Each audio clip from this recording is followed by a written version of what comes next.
Buenas noches, hablaremos sobre anemias y trombocitopenias. El grupo está conformado por Natalia Mujana, Gabriela Ortega, Catherine Rosero, Linet Tobar y Vicky Zambrano. Primero, hablaremos sobre anemias. La vamos a definir como la presencia de la concentración de hemoglobina debajo del límite inferior del intervalo de referencia, es decir, bajo 2 desviaciones estándar del valor promedio. Este es un estado en el que la cantidad y la calidad de los eritrocitos circulantes están debajo de valores considerados normales según la edad, el sexo y el lugar donde radica el paciente. Según la OMS, se considera anemia debajo de los 11 miligramos sobre decilitro. Hablaremos de la anemia ferropénica. Esta es una anemia microcítica e hipocrómica, de pequeño tamaño y de una palidez marcada, secundaria a una carencia de hierro necesaria para la síntesis de la hemoglobina.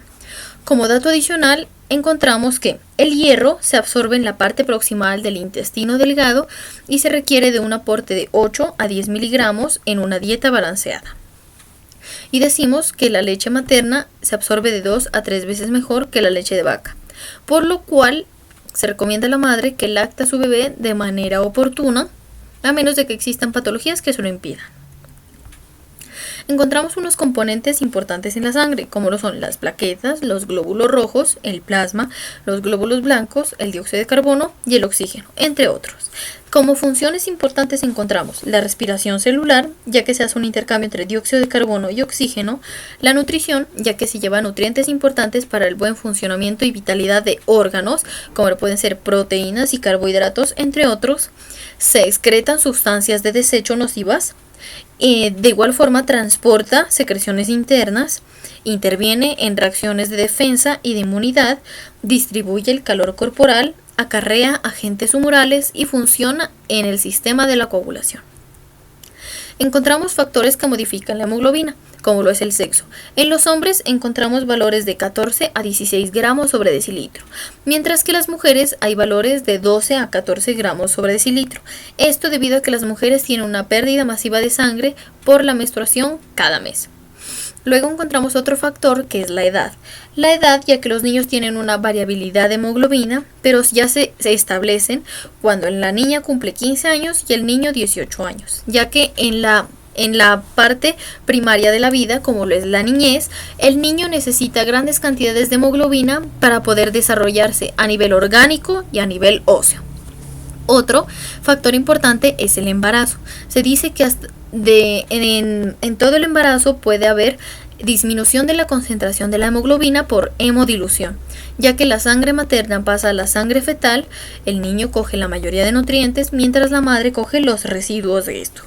Se considera valores con el límite inferior de hasta 10.5 gramos sobre decilitro en la madre.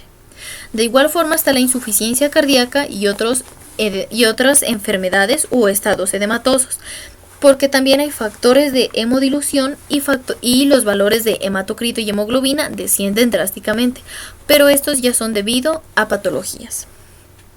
Otra es la posición y el horario en el que se toma la muestra. Se dice que cuando se lo toma en una posición horizontal y en horas de la tarde, la hemoglobina desciende, ya que factores como el estrés pueden afectar que la hemoglobina se encuentre aumentada. Otro factor son los grandes fumadores, porque ellos lo que hacen es hacer menor distensible los vasos sanguíneos, haciendo que haya un aumento en la irrigación a otros órganos para poder funcionar de manera adecuada. Y otro factor importante es la altura. Pacientes que viven a mayores alturas tienen mayores concentraciones de hemoglobina que pacientes que viven en zonas mucho más bajas.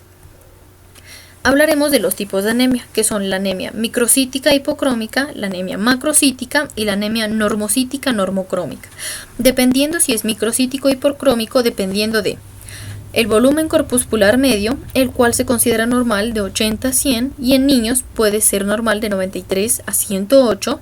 La hemoglobina corpuscular media, que se considera normal de 27 a 33, y la concentración media de la hemoglobina corpuscular, la cual se considera normal de 32 a 36.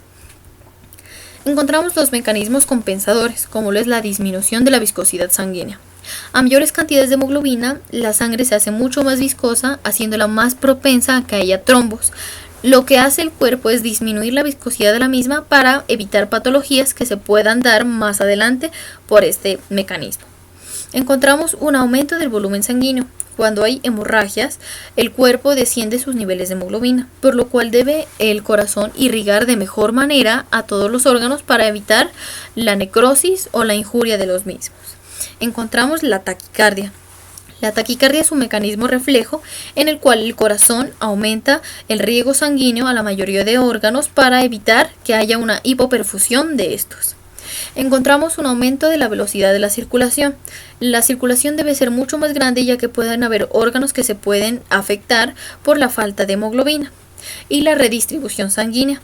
Cuando hay atrapamientos de hemoglobina, trombos, como lo conocemos, el sistema redistribuye la sangre por otras vías para poder perfundir al órgano que se está viendo afectado.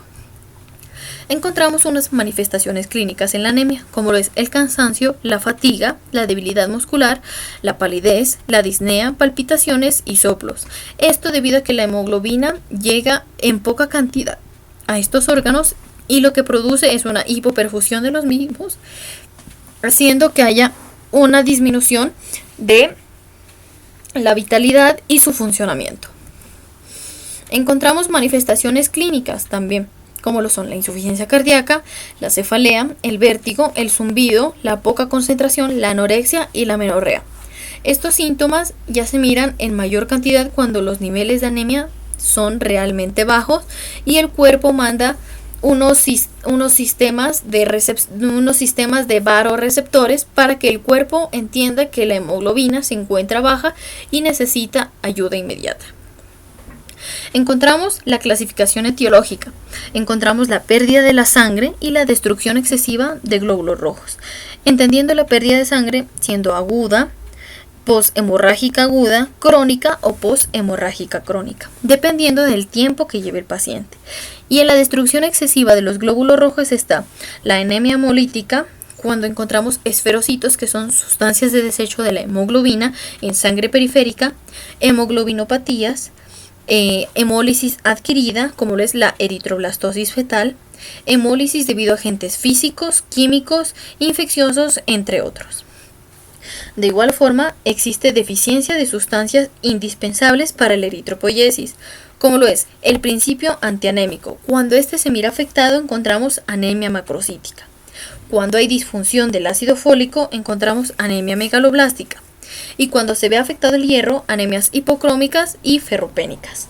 Existen causas diversas y muy múltiples de factores que afecten y que puedan dar anemias, como lo son el cáncer, las hepatopatías crónicas, el hipotiroidismo, las leucemias y los linfomas, ya sean Hodgkin o no Hodgkin. De igual forma, encontramos unos valores normales de hemoglobina, dependiendo de la edad del paciente.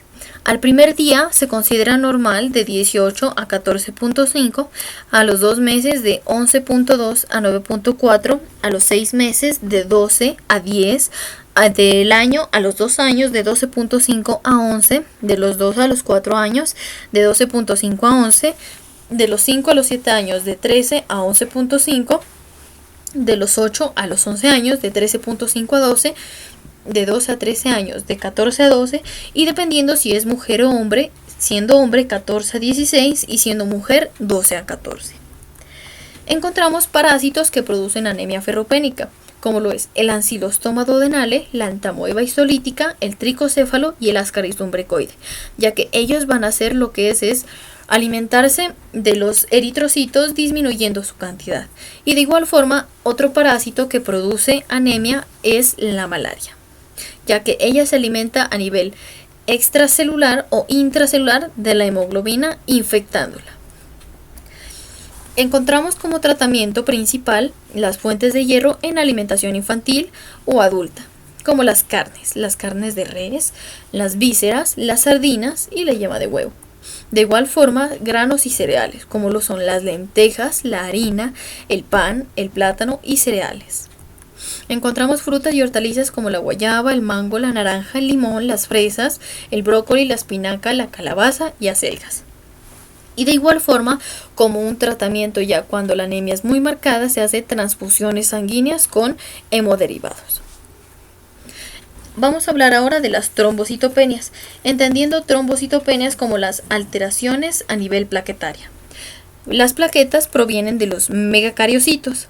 Esta tiene una forma discoide y tienen una vida media de 9 a 10 días. Estas mantienen la integridad de la hemostasia sanguínea, evita hemorragias y trombosis, y la producción de citocinas regula la fisiología de estas. Se consideran valores normales de 150.000 a 450.000. Entendemos que ya son trombocitopenias cuando hay una disminución de las plaquetas por debajo de la cifra normal en sangre periférica, que es menor de 150.000.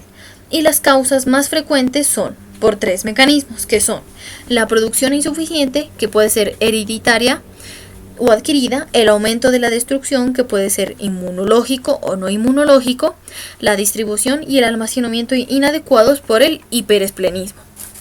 Encontramos la etiopatogenia, cuando hay una disminución en los megacariocitos por enfermedades como aplasia de la médula ósea, trombopenia cíclica y rubeola congénita.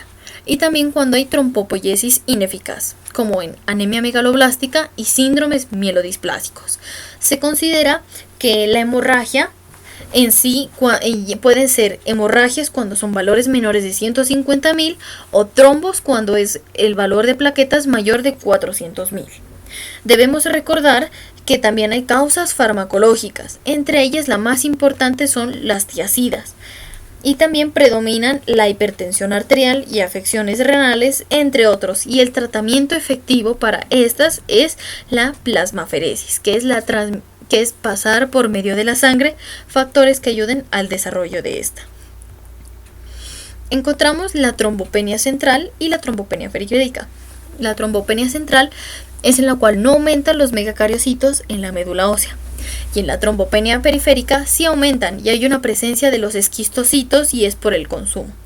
De igual forma, hay trastornos hemorrágicos a nivel central por disminución de la producción de las plaquetas, por fármacos como el etanol, las tiazidas como principales representantes de este tipo de trombopenias, estrógenos y la disminución del número de megacariocitos y también la trombopoiesis ineficaz. Y a nivel periférico es un aumento de la destrucción de las plaquetas por fármacos, por el virus de la inmunodeficiencia adquirida, por esplenomegalia y por aumento de su consumo, el cual puede ser por coagulación intravascular diseminada, púrpura trombocitopénica trombótica, síndrome hemolítico urémico, secuestro con esplenomegalia. Primero hablaremos de la púrpura trombopénica inmune. Decimos que esta se la va a dividir en dos, en aguda y en crónica. La aguda va a ser dada a nivel infantil, va a ser en mayor cantidad en los niños. Esta se va a dar por procesos víricos de la vía respiratoria alta, tiene una recuperación espontánea del 100% y se asocia a eosinofilia, que es aumento de eosinófilos, y linfocitosis, aumento de los linfocitos. Y también está la parte crónica, la cual se da mayormente en los adultos jóvenes, en especial en las mujeres. De igual forma, decimos que lo que va a pasar en la patogenia es que se trata de la aparición de anticuerpos de tipo IgG sobre la membrana plaquetaria, ya que van dirigidos a antígenos de esta, tales como lo son las glucoproteínas 1B y 2B3A. La destrucción de las plaquetas ocurre en macrófagos esplénicos, como consecuencia de la presencia de receptores que están en la fracción constante del IgG en la membrana de dichos macrófagos esplénicos. Esta se considera que es una trombopenia autoinmune y debe descartarse la infección por VIH, da que da un cuadro similar. El tratamiento se lo da con esteroides, 1 miligramo por kilogramo día de prednisona. Cuando este no funciona, se le hace una esplenectomía, diciendo que el paciente mejora su calidad de vida. Y cuando la esplenectomía no sirve, se puede dar fármacos inmunosupresores, pero estos son mucho más riesgosos, como lo son la azatioprina vincristina, ciclosporina, entre otros. De igual forma, hay otros tratamientos alternativos como lo es la gamma-globulina intravenosa en dosis elevadas, el danazol y la plasmaferesis, en la cual se va a eliminar los autoanticuerpos. También encontramos la púrpura trombótica, trombopénica o el síndrome de Moshkowitz, el cual decimos que es una trombopenia con sangrado. Esta presenta anemia hemolítica microangiopática con presencia de esquistocitos en sangre periférica. Encontramos fiebre, una afección neurológica transitoria y una disfunción renal. También tenemos que como anatomía patológica de la enfermedad hay una variable que es cuando hay un predominio renal e una hipertensión arterial. Esta se da mayormente en los niños, denominándose el síndrome hemolítico urémico, debido a Shigella o E. coli productores de verotoxina, como enfermedades representativas la gastroenteritis. Esta enfermedad no tiene tratamiento y hasta el 80 y el 90% es mortal. Hay tratamientos de elección como la plasmaferesis, en lo cual se elimina grandes multímeros del factor Brown-Billing-Ward liberados en las células endoteliales y aporta factores inhibidores para la agregación plaquetaria. Otros tratamientos encontramos la esplenectomía, los esteroides cistotáticos y el rituximab. Encontramos ahora las trombocitopatías, que son enfermedades a nivel de las plaquetas. Estas deben sospecharse en una alteración de la función plaquetaria cuando el tiempo de hemorragia se encuentre muy prolongado y el número de plaquetas sea normal. Cuando son congénitas son trastornos infrecuentes y dentro de los trastornos adquiridos debemos recordar la uremia. Encontramos entre ellas a la enfermedad de Bernard-Soulier. Esta también se la denomina la enfermedad de las plaquetas gigantes y es un trastorno autosómico recesivo. Este consiste en una alteración de las plaquetas para adherirse al endotelio vascular por ausencia de la glucoproteína 1b, que es el receptor de la membrana para el factor Brown-Billing-Ward. Como prueba de laboratorio existe la ausencia de adhesión plaquetaria con ristocetina, que a diferencia de la enfermedad de von Willebrand, esta no se corrige tras administrar plasma normal, ya que el problema está en la plaqueta, más no está en el plasma. Otra enfermedad es la tromboastenia o la enfermedad de Glassman, en la cual también es un trastorno autosómico recesivo y que tiene plaquetas normales, a diferencia de la enfermedad de Bernard-Soulier. En esta se trata de un fracaso de la agregación de una plaqueta con otra por ausencia del complejo de membrana GP2B y GP3A, que es el receptor para el fibrinógeno. Y existe adhesión plaquetaria con ristocetina, pero no hay agregación con ADP, adrenalina o tromboxano. Luego encontramos otras enfermedades de la hemostasia primaria, como lo es la enfermedad de von Willebrand. En esta se dice que es la diatesis hemorrágica o la capacidad de un paciente de sufrir problemas hemorrágicos hereditarios de forma más frecuente. Estas son anomalías cuantitativas y cualitativas del factor Brown-Billing-Ward, que es sintetizado en el endotelio y los megacariocitos. Es una glicoproteína que circula en plasma ligada al factor 7 de la coagulación. En el laboratorio hay una alteración de la adhesión plaquetaria con ristocetina, pero se corrige al administrar plasma normal. Encontramos unas formas clínicas. En casos leves, la hemorragia aparece tras cirugías o traumatismos, siendo característico un tiempo de sangría prolongado con plaquetas normales. Pero hay una disminución de la concentración del factor Brown-Willebrand y una actividad reducida del factor 8 de la coagulación. Encontramos las causas congénitas, que son tipo 1, que es autosómica dominante, que es un defecto cuantitativo porque hay una disminución de la cantidad del factor Brown-Billing-Ward que se asocia a disminución del factor 8. El tipo 2, que es un defecto cualitativo, que se sintetiza un factor Brown-Willebrand que funciona de forma anormal, y este es un trastorno autosómico dominante. Y el tipo 3, que es un trastorno mixto, ya sea cuantitativo y cualitativo. Este es autosómico recesivo, a diferencia de los dos anteriores, tipo 2 y tipo 1, y es la forma más grave. encontramos las formas adquiridas, en la cual los anticuerpos contra el factor Brom-Billenguard en lupus eritematoso sistémico y en procesos linfoproliferativos, y hace una expresión clínica frecuente en el sangrado y la equimosis. Como tratamiento encontramos los crioprecipitados en la forma 1, el fármaco también denominado el acetato de desmopresina, lo que va a hacer es aumentar la liberación del factor Brom-Billenguard. Este tratamiento puede causar una complicación trombótica en un subgrupo del tipo 2, el cual lo vamos a denominar grupo 2B. Y encontramos la telangiectasia hemorrágica hereditaria o enfermedad de Rendu-Osler-Weber. Este es un trastorno autosómico dominante en el cual va a haber una malformación vascular congénita con vasos reducidos a un simple endotelio, sin soporte anatómico ni capacidad contráctil. Como consecuencia, se producen dilataciones vasculares, fístulas arteriovenosas que sangran espontáneamente o tras traumatismos mínimos. Aparecen lesiones en mucosa nasal, labios, encías, lengua, boca, que son visibles en la edad adulta. Y encontramos también a nivel del tracto gastrointestinal, genitourinario y tráqueo bronquial. La enfermedad se caracteriza por sangrados múltiples a repetición en diferentes localizaciones, que pueden manifestarse como anemia ferropénica si el sangrado no es aparente. Encontramos la producción insuficiente, como ya hemos dicho, hereditarias, adquiridas o inmunológicas. Las hereditarias son la anemia de Fanconi, la anemia aplásica hereditaria autosómica recesiva, la trombocitopenia con ausencia de radio, la disminución o ausencia de megacariocitos, la señal defectuosa de trombopoyetina, el síndrome de Bernard-Soulier.